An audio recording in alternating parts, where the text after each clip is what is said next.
সবচেয়ে গর্বের বিষয় হচ্ছে বিশ্ববিদ্যালয় আমার প্রত্যেক সম্পত্তির উপর, ঠিক কিনা? এটা আমাদের প্রত্যেক সম্পত্তির উপর, সেই জন্য আমরা গর্ব।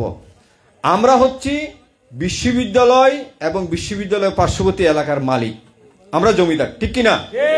জমিদার উপর কেউ হস্তক্ষেপ করবে এটা কি আমরা মেনে নিতে পারি? কখনো না। আমরা অতীতে মেনে নিয়ে সামনে মেনে নেব না। এই বিশ্ববিদ্যালয়টা হচ্ছে আমাদের বুকের উপর, আমরা হচ্ছে এই জায়গার মালিক। এই জন্য আমরা অন্যায় কোনো কিছু মেনে নেব না। আমাদেরকে সম্মান করতে হবে, সম্মান দেওয়ার মতো পরিবেশ আমরা করে দেব। বিশ্ববিদ্যালয় যদি আমাদেরকে যথাযথ সম্মান না করে তাহলে আমরা জনগণ নিয়ে যেটা করার দরকার এটা ইনশাল্লাহ আমরা সামনে করব, ঠিক আছে ইনশাল্লাহ। এরপরে হচ্ছে তাহলে আমরা স্বাভাবিকভাবে ফিরে আসি।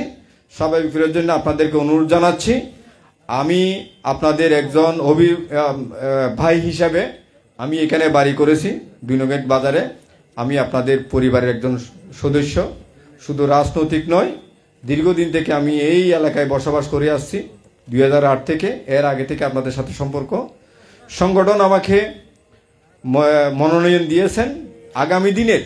আসলে আমরা যে অশান্তি, সেই অশান্তির মূল কারণ হচ্ছে যিনি আমাকে সৃষ্টি করেছেন তার আইন দিয়ে যদি আমরা চলতাম তাহলে এই শান্তি হতো না।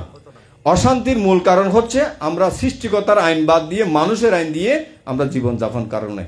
সামনে সুযোগ এসেছে, ন্যায় এবং ইচ্ছা ভিত্তিক যদি আমরা একটা সমাজ প্রতিষ্ঠা করতে চাই তাহলে অবশ্যই আমাদেরকে সৎ, যোগ্য, আল্লাহওয়ালা মানুষকে যদি প্রতিনিধিত্ব করতে পারি তাহলে আমাদের দুনিয়া এবং আখিরাত দুইটাতে সফল।